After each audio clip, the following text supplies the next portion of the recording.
remember, it's your boy Coach Anthony, and none other than the fastest human being that ever laced up a pair of gloves. Fast Eddie Chambers, world-class professional boxer, my demonstrating partner on damn near everything. I mean, if you go through my YouTube channel, I got like 1,000 videos. I'd say at least 597 of them Eddie Chambers are in. I got 16 courses, and he's on damn near all of them. You know what I mean? And the Philly shell, the shoulder roll, that was one of my most requested courses. Something that I dropped about, I don't know, man, almost a decade ago. That course is, I mean, you can see it in my face, the youthfulness in my face when I dropped that course, the Philly shell system.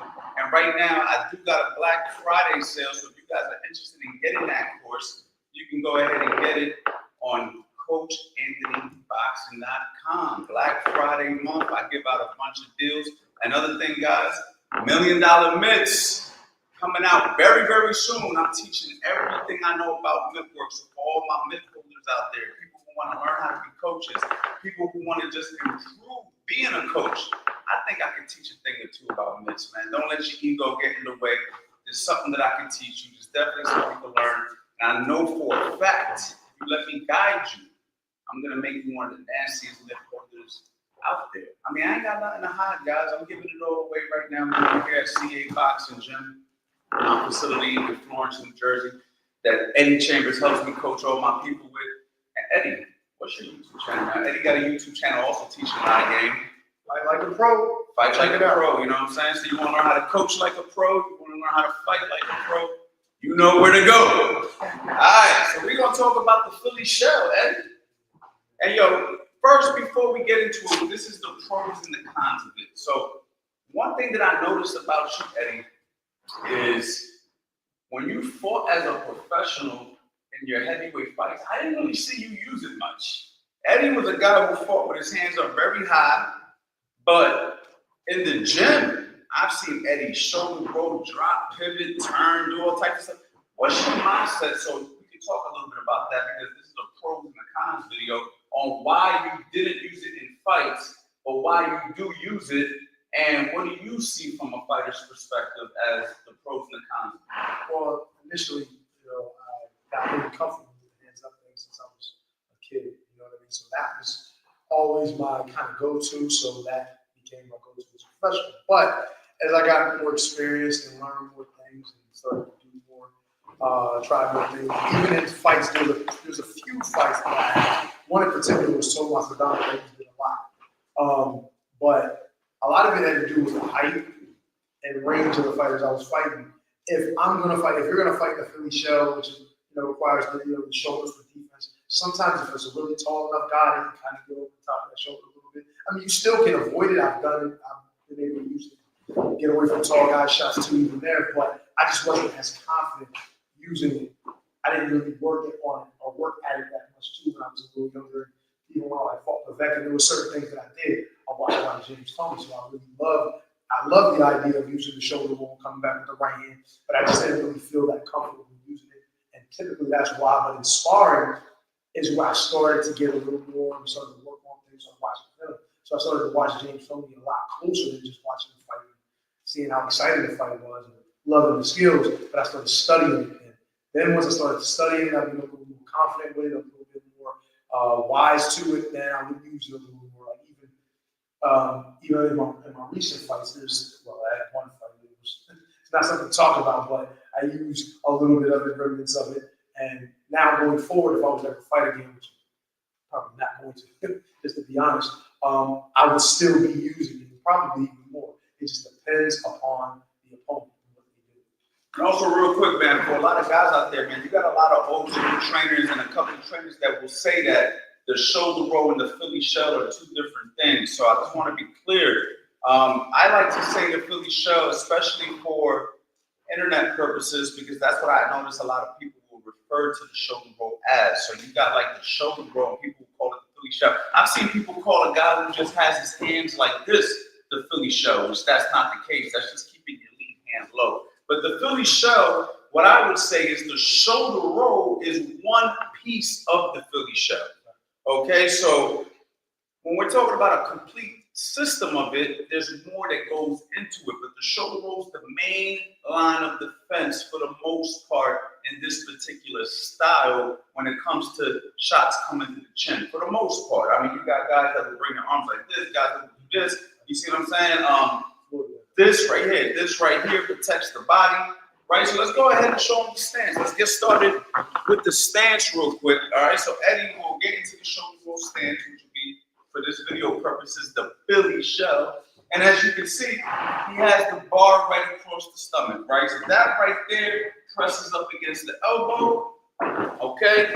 And he's got his chin behind his shoulder. Now, I think that's the biggest mistake that I see with guys, especially these younger guys, that try to do the Philly shell or the shoulder roll that don't work on it properly. They really don't tuck that chin behind that shoulder. That chin gotta be tucked. Like literally, like that shoulder, you gotta feel it on your damn chin, because if you just go ahead and go like this, you're wide open, right? You can't just do this for looks. It's gotta be So I seen a drill one time that I really liked from I forgot who I seen the trainer do it, but I stole it and I put it in my pocket. And all he does is he teaches his guy to go right here. So that's the first thing, right? So go ahead and bring that shoulder to the chin. Good. So go ahead and show the people. All right. You see that? Like, you got to get comfortable with that. Once you get comfortable with that, then you can learn how to roll the body. You rotate the body. You know what I'm saying? Let's come over here. No, this one. I got 2 live streams. Like they don't really look too good on the long. Hey guys, I got the long version. Pause. You guys who are watching it on this like short. I see you guys right here looking at the camera right now. It's not really fitting both of us in the frame good enough. So go to the live stream that has the long version, so you guys can go ahead and see that. Next time I probably won't choose that. It's a new option that they gave me on the live stream. So for anybody out there who's having trouble with not frame, make sure you guys go to the one that looks like a regular long form YouTube video, and you'll be able to see that. Anyway, so go ahead. So anyway, Eddie's gonna go over here and he's gonna shoulder roll. Okay, now when you shoulder roll, it's obviously to protect your chin, but it's also you're rolling the body so you're in position to counter punch. That's the main part of the roll. So when I go over here, look where my body's at. It's locked and loaded to come back with something, right? So if I go ahead and shoot that, you can come back with a straight right hand or an uppercut. Either one. And if somebody it really just depends what you see at that particular moment, right? So you might go ahead and shoot underneath. Bang, go ahead, do it real quick. Wow, I got it. There you go. Good. And catch it on the mid, guys. For my mid holders out there, you can do it the way I just did it. All right? Because sometimes it's easier to just go like this and get them to turn the shoulder the same way. And then come back. So like I might go like this. But it ain't the jab that he's rolling. He'll know it's the right hand, but just for catching purposes, go ahead. Now I have to come here, so I'll be like, okay, shoulder. All right? And you can do it with a straight right hand. Okay, beautiful. Go. Good. So those shots, they work really, really well. Now the pro to that is obviously that he can come back with a beautiful shot. The shot comes off the shoulder. The con to that is if he doesn't time it, and I get to that chin, right? There's no glove there. What's good about this is sometimes you even got to think, and the hand is there, right? That's why I used it for all those years, because it was easy. If you made a mistake, this time hit the hand was still there. Right. So would you say that the shoulder roll is not for everybody? I would definitely say it's not for everybody. If you're not defensively responsible, if you're not utilizing it to the best of your ability for defensive purposes, along to add to your offense, then you're going to be a target. And you may get away with it for a while, depending on the competition. But eventually, once the competition gets high enough, once some of these guys just don't care about what you're doing or coming back and letting it be done, you won't run into some problems. Yeah, and I'm gonna tell you, man, it takes a long time. Like me, I never fought professionally, especially not like Eddie Chambers over here. But for me, when I first started learning the shoulder roll and how to bend the waist and all the stuff that I teach in the course, it took me a good year, maybe longer, to really like for it to click.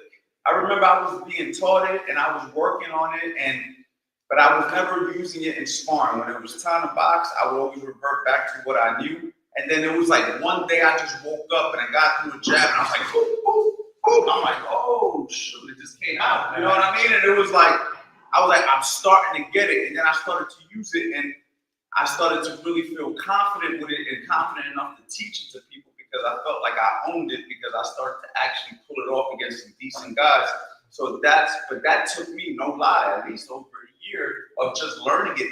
Like, so somebody could teach you this once, and it doesn't mean you got it. Like, it really takes time, especially if you came from a traditional stance where you're always boxing like this, and now somebody's trying to teach you this. You might understand the concept, but to actually execute it is a lot different. And I argue like shoulder rolling and coming back with a right hand, I feel like that's a hard thing to actually do. Like shoulder rolling and coming, like shoulder rolling, bending the waist to me is far easier than shoulder rolling and coming back with a punch. Like the confidence level is right. 100% it is. I can tell you from experience, I was working on it. You see guys do things. Like I said, I was a big fan of James Tony. I was watching him all the time, trying to do it, trying to time it. It took a minute before I was able to even have the confidence to do it. Yeah. And I didn't really do it that much in the fight. If you really watched him so much fight with me, but I used, some things of it. I did shoulder roll, but I did it with Paveckin. And when I did it with Paveckin, I didn't do it like with the shoulder. I used the elbow, knock the shot up, and then turn right hand. So when you was using that, what hand, what punches you catching? I was his right hand. Okay, so show that. So when he threw his right hand, I would break that right hand too. Okay. So I do it again. Boom. Oh, so you were using the elbow. So you weren't framing up all the way. Nothing. I was more so like trying to be in like I was kind of in that position. But what I did was I didn't trust it all the way, so I would bring the hand up. So I would literally knock that bitch up and roll as I rolled it back and rip the right hand. I couldn't show you the video. It was like perfectly timed, but it was because I didn't trust the shoulders, but it wasn't comfortable. So I'm so used to being here. You know what I mean? But I started to use it even then. And as I got more comfortable as time went on, and even moving my head without my hands being there. Because it's easier to move your hand, move your head when you drop the hand a little bit as you go down to the side. But in that fight, if you pay attention, I was doing it like this, totally, and I kept my hands tight. You know what I mean? So yeah, but it was something that took me a while to get really comfortable with. I'm not gonna lie. It did. Okay, cool. Let me see who's in the chat real quick, guys. I want to say thank you to everybody who's here right now, Eddie. Just trying to give you guys some game real quick. Hold on, let me just say what's up to everybody. What's going on to my man Tim? What's going on? Look, Eddie, see? Oh, yeah. You know what I'm saying? So, underrated coach here, man. I appreciate that, man. How can the shoulder roll be beat? Yeah, Philly Shep, man, we're not teaching you how to beat our style. No, I'm just kidding. Hold on. Sound is good. And if that's the case, he said the sound isn't good, so Eddie just got to talk a little louder. Yeah. Nobody ever accused me of being, low. So that's all right. So let's talk about another major component of the shoulder roll / Philly shove. That's gonna be the bend of the waist. Okay, so when you're standing bladed like this, right? So let me explain to you why I think like the bend of the waist is so effective. It's really effective when you're standing bladed, okay? And I'm gonna tell you why. Let's just say he's standing traditionally, right? Hands up, right? He's standing traditionally. You see how he's dead center in the middle? So since he's dead center in the middle, when I throw a right hand, I'm trying to do this like I'm just trying to do this in a way where you guys can be interactive with me, right? When I throw a right hand, he will slip this way, right? And it puts him in a nice position to throw a left hook, okay? Love that shot. Beautiful shot. Do it again. Woo. Bang. Okay? So as you can see, he's in the center. He slips the right hand, he rips the shot. That's one option, right? If I throw a jab, he can slip the opposite way, come back to the right hand, right? Boom. Right? So that's traditional boxing, right? If I throw a left hook, he will roll under the hook from the traditional stance. He's in the traditional stance, throw a hook, he rolls it. Real simple, he rolls it, okay? And so we got the slip outside of the right hand, we got the rolling of the hook, and we got the slipping the other to the right side of the jab, right? Orthodox versus orthodox, right? I hope you guys are following what I'm trying to say. Now, he's going to stand like this now. All right, so now he's standing like this, right? So let's just say I throw a jab and he bends the waist, I end up here, okay? If I throw the right hand and he bends the waist, he ends up here. If I go to shoot a left hook, he ends up here. So look, when he bends the waist, he's going to that same side for the jab, the cross, and the hook. Now, one might say, why would he bend to that same direction? He can get timed or whatever the case may be. But the thing is, he's already bladed all the weight on this side. All the weight's here. So for him to come all the way here is going to take extra time, where he could simply just go, boom, shot goes right over the head. And it doesn't matter if it's a jab, or cross, or a hook. And what I like to tell guys is to do a step back drop. That's one of my signature defensive moves. If you see anybody teaching the step back drop, just know they got it from Coach Anthony, because I made it popular. Now, I learned this from one of my old coaches back in the day. I don't make nothing up. However, I know that I'm the one who made it popular on the internet. Anybody else doing this? Y'all got this from me. I can just go ahead and give you my flowers now, because I already know. Right? So he's right here. Right? I'm gonna pop the jet a little bit. So I'm showing you the frame. Right? He's here. He's gonna step back drop. Look at that. You see where he ended up? Now, why the step back? Just to create the space. Okay, so when he does the step back, he creates the space. The second jab, bang. Now watch this. This is the beauty of it. Okay, I'm gonna do the same thing. Step back drop. Right here, right over the shoulder. I got one more for you, right? He's here. Step back drop. I'm gonna put this right here. Look at that. I'm looking at the camera. I'm not even looking at Eddie. He drops under all three shots to the right side. So that's the pro of that particular technique. Now, why? You notice he has to do all of this for a hook. But from here, if a hook comes, he just does that. Okay, now, you might see guys like James, Tony, Floyd, Mayweather do this. Okay, Pernell Whitaker from the Southpaw stance do this. Guys like Georgie Bennett, who, you know, is a fantastic trainer, great fighter, do this, right? These guys all do this type of style. This is a very common thing for this style of boxing, right? Now, the pro to that is that you can avoid all three shots. Give you some cons, okay? He steps back and he drops, right? Let's say he comes over here. He steps back, he drops too soon, back of the head. Okay? That happens quite a bit. Right, guys? So the time to drop wrong. Okay, I've seen it happen.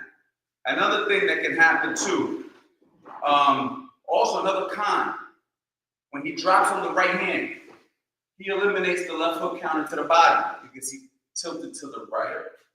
So now there's no offensive technique from that position. I mean, you do got this sneaky little right uppercut you can throw, but for the most part, slipping the right hand and ripping that hook to the body is going to be far more devastating than dropping to this side and just touching him with an uppercut, in my opinion. I've never seen a guy really go down off of a drop uppercut to the body, but I've seen many guys go down off of a slip lead hook to the body because they're going for the liver, which is on the lead side.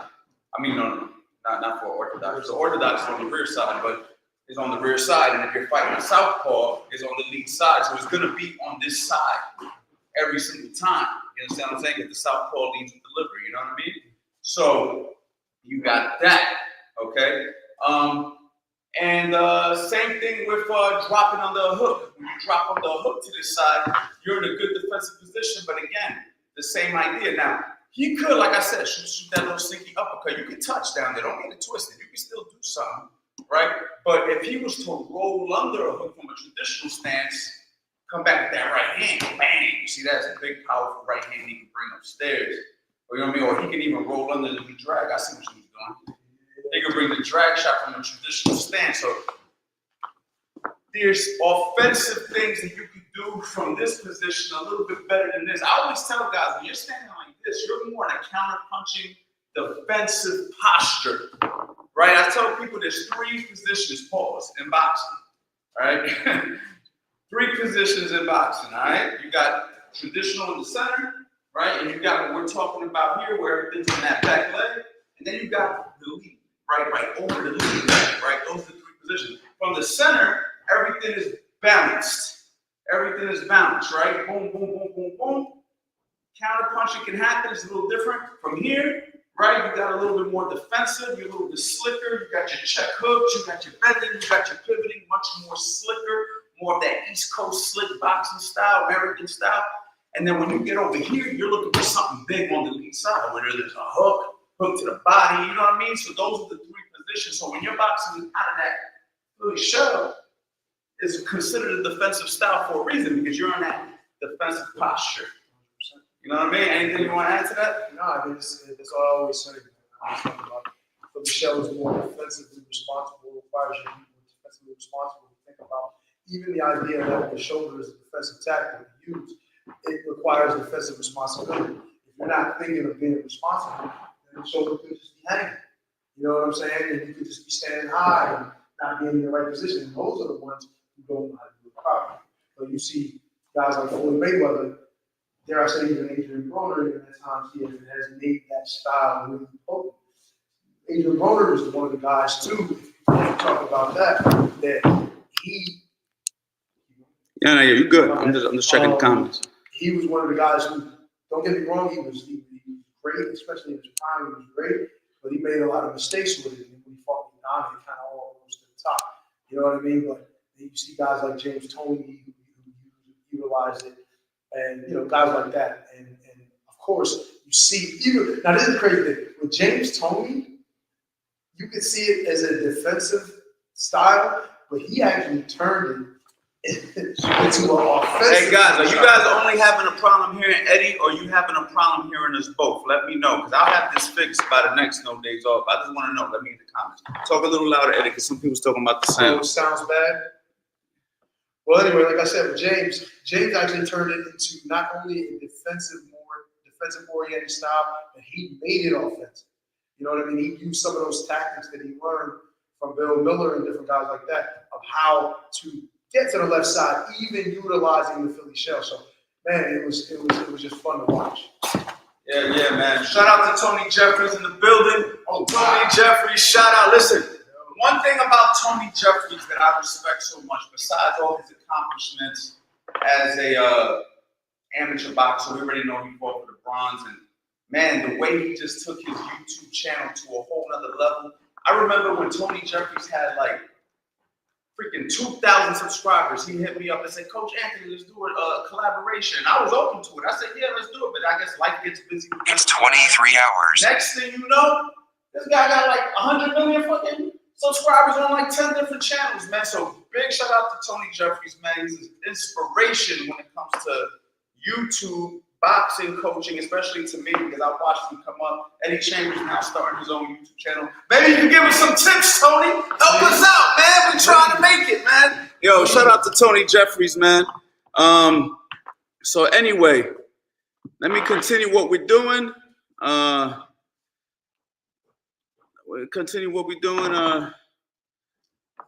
Okay, so it's the voice, man.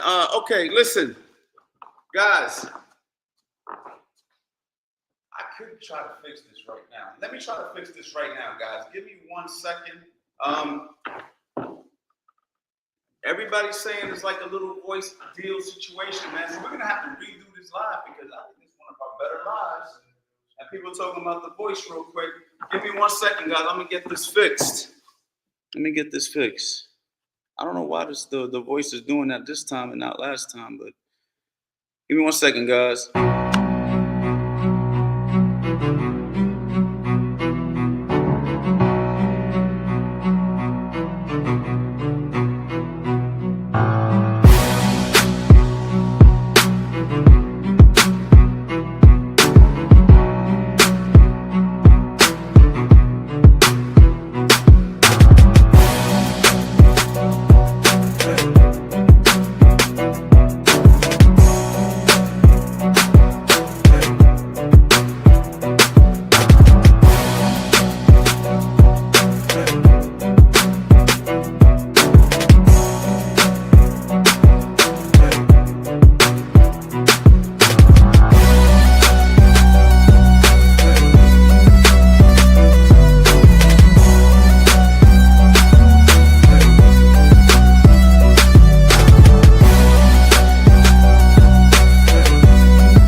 Can y'all hear me? Let me know. How's the audio now, guys? Give me some feedback. Let me know, guys. Oh, is that even?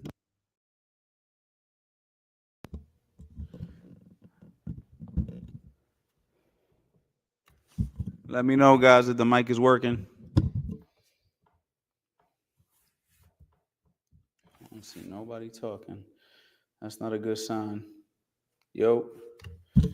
Yo, yo, yo, yo. Okay, they say we're sounding more clear.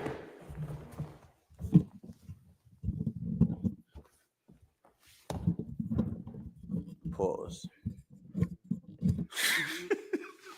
Yeah.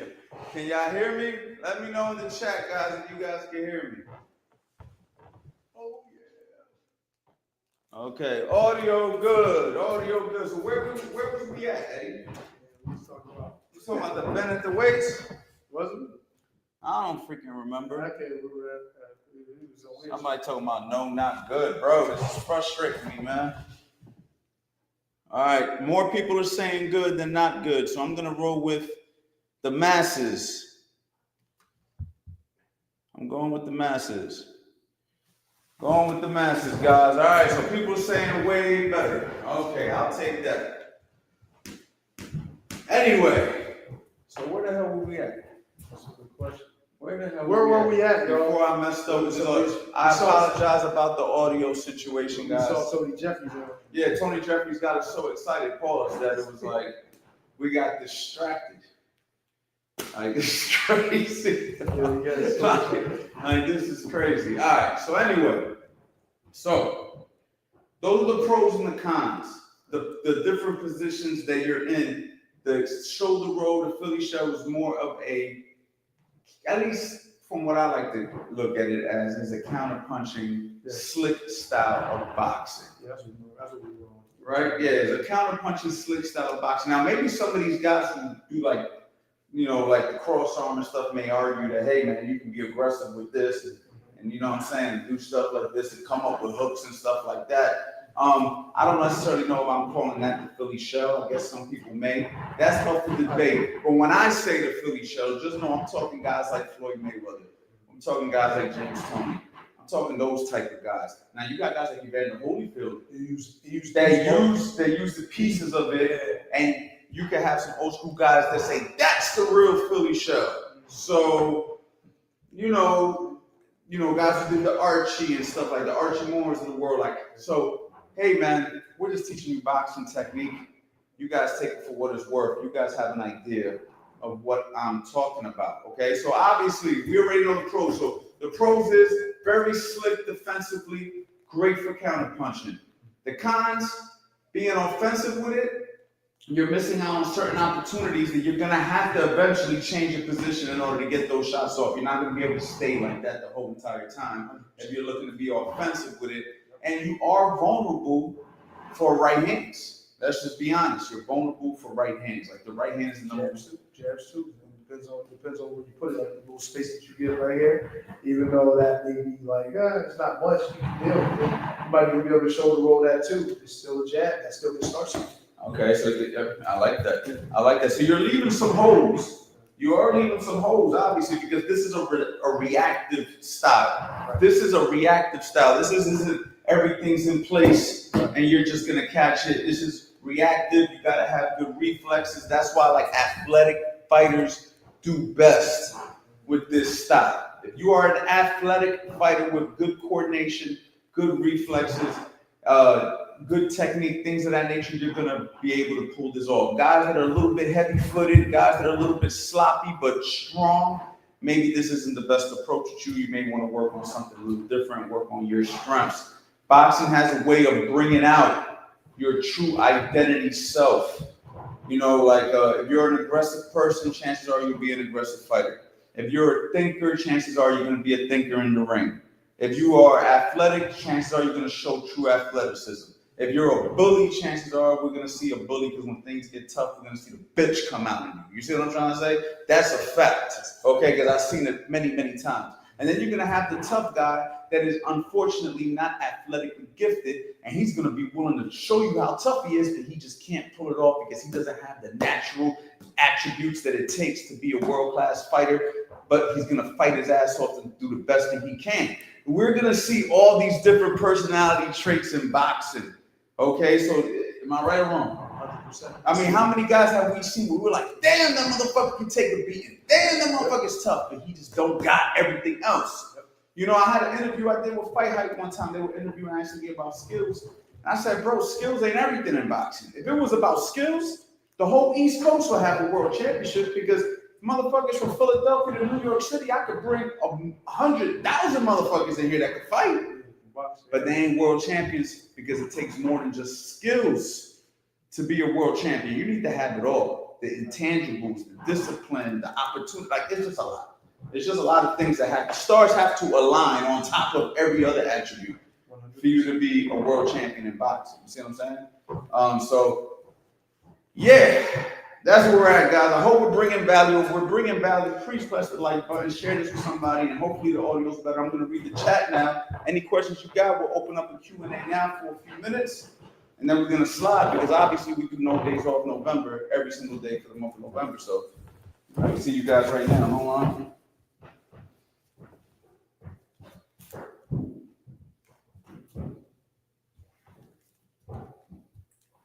All right, a lot of people saying this stuff is better. All right. Any Q&As, guys? Talk to us, man.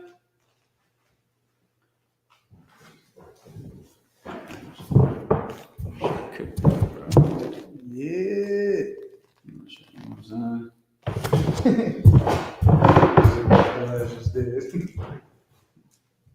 Any Q&As, guys? I'm right here reading the comments. I'm seeing everybody talking about the audio.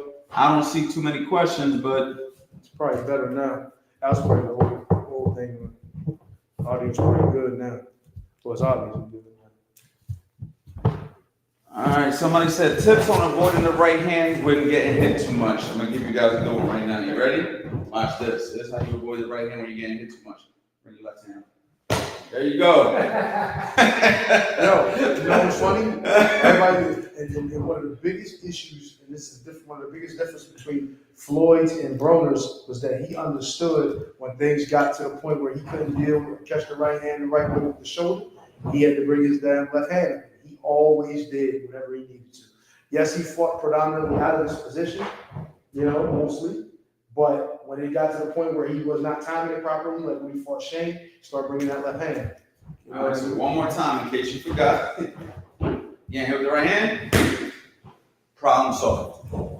Bring that motherfucker up. Bring it up. Bring it up. Problem solved. Now, don't try to do nothing crazy, explicit. And I'm obviously being a little funny, but at the same time being dead serious. If you can't see the punch, then it's time for you to bring your hands up. Don't worry about slipping. We tell guys all the time, even here in the gym, don't start slipping until you can start blocking. Once you could block the punches and you see the punches, then you can time a slip. Then you can time a drop or a slip on the other. But don't just come out slipping. Because if you come out slipping and you can't, You're going to be slipping. yeah, you're going to be slipping right into it, and then you're going to be sleeping. Slipping is going to turn into sleeping. Okay, so make sure that you got the timing down before you go ahead and try to utilize some of these more advanced techniques. Okay, but then once you got the timing down, then you can slip a right hand, or you can circle away from a right hand. I like doing that a lot too, to show them that right quick. All right, he's standing here, and he circles. If I'm a righty versus righty, he circles to his right. Out of there. Simple. The old school trainers would say, if you get hit with a right hand, you deserve to get hit with it because it's the furthest punch from you. So if you're getting hit with that shot, you're doing something wrong. Now, I don't necessarily fully agree with that statement, but there's truth to it. That means you're either being lazy, you're standing right in front of a guy, you're not using your time, you're not using your eyes, you're not bringing your hands up because the right hand, for the most part, a straight right hand, you can see it. Unless you get lured to sleep by a sneaky right hand lead or a pull counter or something like that. But for the most part, if you're sharp and you're aware, you should be able to block it or circle away from it. And then, of course, you can time the slips. Do you agree or not? 100%. 1,000,000%. Because that is something that I've seen guys get hit with. But now, this is the thing. there's real slick, smart guys that know how to angle their body a certain way, Floyd Mayweather being one of them. Like you said with the pull counters too, but also you with the lead right, dropping that shoulder a little closer. Actually, is even closer, sometimes even better than the jab. So sometimes, you can get hit with a right hand lead. But theoretically, from back here, if you get hit with that, yes, 1,000,000% you deserve it. There you go.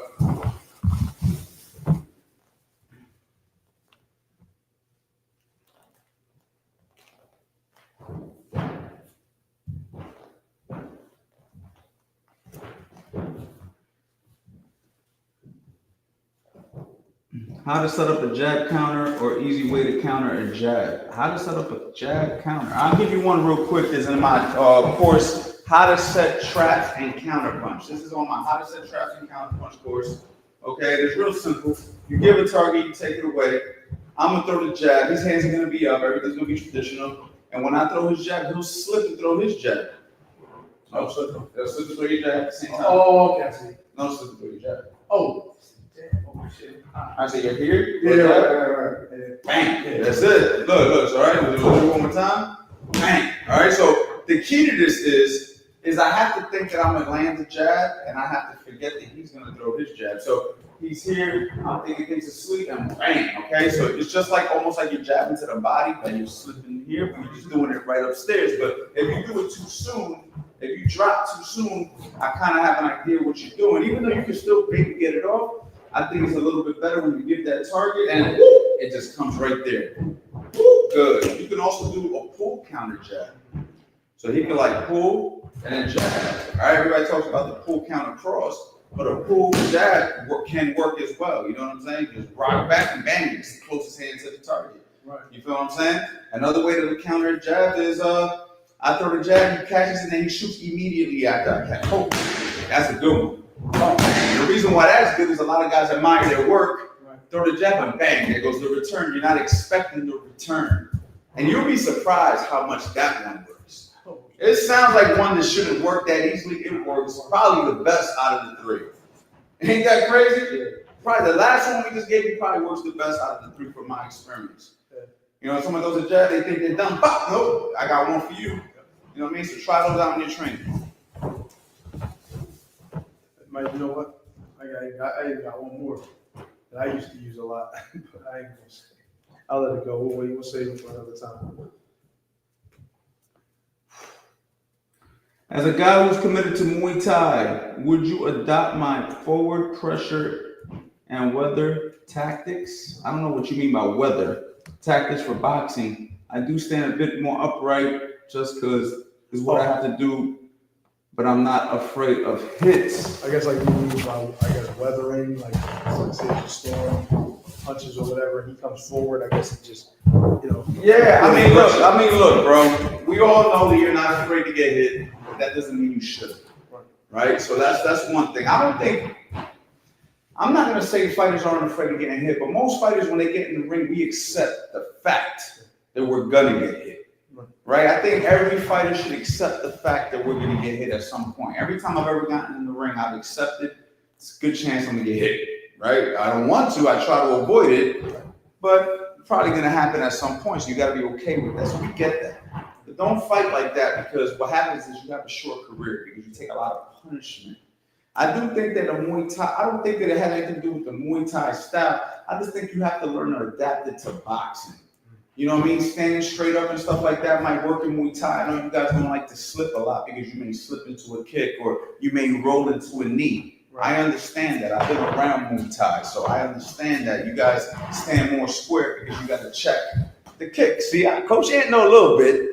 You feel me? But all you have to do is maybe just buckle down a little bit, tighten up your defense a little bit, and just be willing to catch shots on those gloves and keep that tight elbows in, chin down, and be real defensively sound from a basic defensive posture, which is just hands up, elbows in, chin down, be okay with catching shots, be okay with catching shots. I made a video in the past called How to Shoulder Roll with Your Hands Up, and it was clickbait, but this is what it meant. Okay, so when he shoulder rolls, right, he shoulder rolls, and he rolls his body. Now bring your hands up and do the same roll. Okay, so he could do that. So it's like I go here, I'm rolling with the shot. Like I'm not just catching it firmly here. I'm still riding with the shot. I'm riding with the shot. And it's very similar to shoulder rolling and catching the hook and shoulder rolling. It's just that the glove is up. The glove is up. So you can learn to do things of that nature when shots are coming back at you to take off some of the steam. So you're not just getting full punched when these shots come. Because listen, man, just like Muay Thai, you guys master knees and kicks and elbows. You got fighters out here that's mastered punching, and some of these guys hit a lot harder than you may expect. And you're gonna get in there and you're gonna regret not being aware that, damn, I should have focused on my defense a little bit because now I got a broken jaw, or now I got a broken rib, or now I got a concussion. Like, this is a real sport, bro. Ain't nothing sweet about it. So take it serious, show it the same respect you show Muay Thai, and learn the defensive principles that you need so you know what I'm saying, have a long career with it. You know what I mean?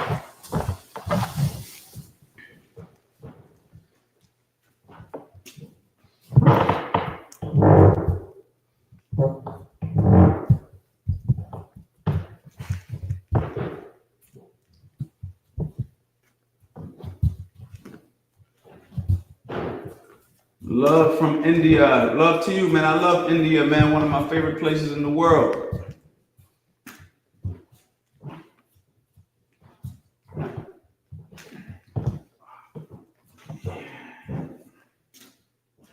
Hold up. Let me go ahead.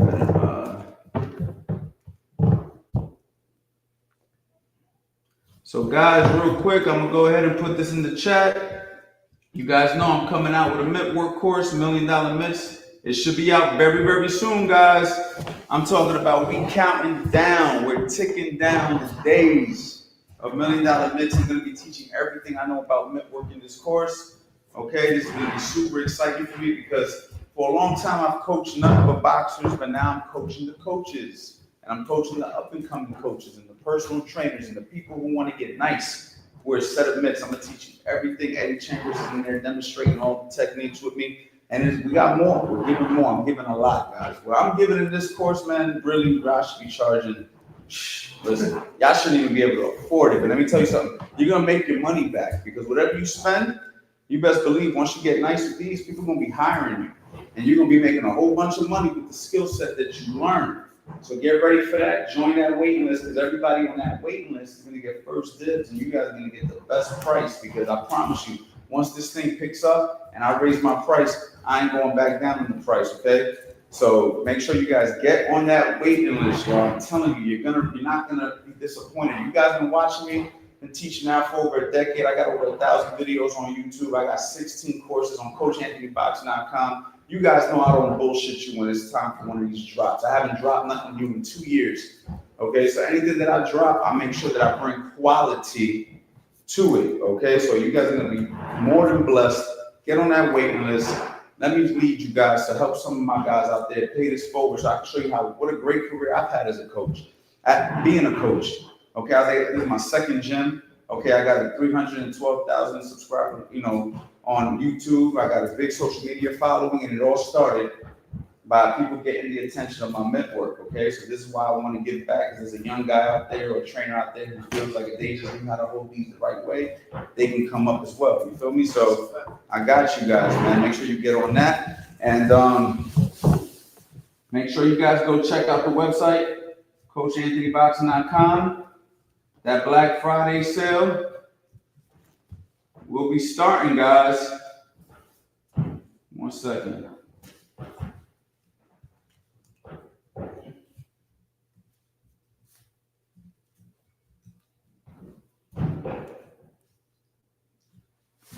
Make sure you guys go to the website, CoachAnthonyBoxing.com, man. Check out everything there. I hope you guys enjoyed today's live stream, man. We got more coming, man, every single day. For the month of November, we will be going live. I apologize about the audio. Thank you for your patience on that. We'll make sure that we test this a little bit better before we go live. And you already know, boxing.